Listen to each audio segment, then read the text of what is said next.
Hi guys, welcome back to the channel. Thank you for joining me and thank you for your continued support. Don't forget that if you haven't subscribed yet, please do, because I will keep you up to date with all the things going on in the world of benefits such as PIP, universal credit, also pensions and things like the mental health and all kinds of things like that.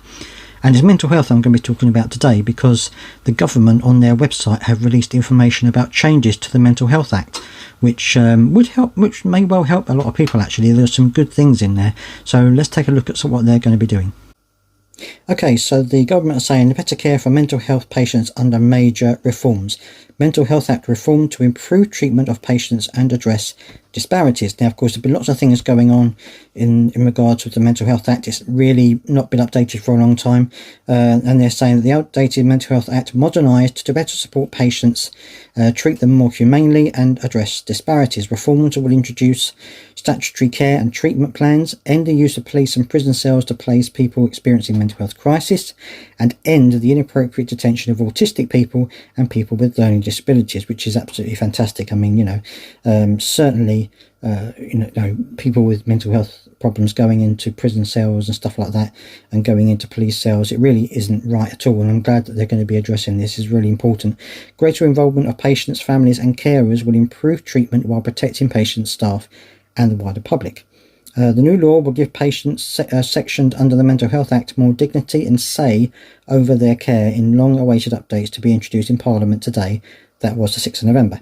Currently, updated laws do not meet modern standards and fail to give patients an adequate voice. For example, individuals experiencing severe mental illness can be placed in police cells, and the law automatically gives patients the nearest relative rather than the person of their choosing, such as a partner, a say in decisions about their care.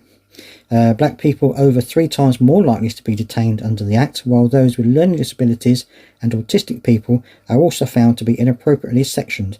Patients currently have little say over their case and treatment should they be detained, or over who should be involved in making decisions related to their care, such as family members and carers.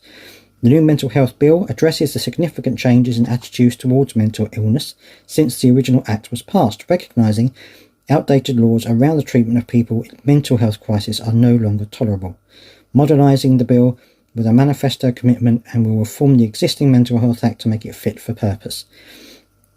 This includes making it a legal requirement for each patient to have care and treatment plans tailored and shaped by their individual needs that will make clear what is needed to progress them to discharge.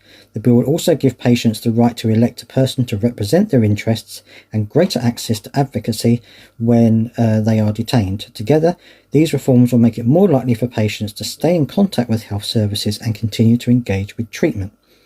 As well as ensuring patients have a voice in their care, the reforms also recognise the crucial role that families and carers can play in keeping patients safe, providing insight and knowledge of patients' wishes and preferences and understanding of what keeps them safe, including when a patient is too unwell to express it themselves.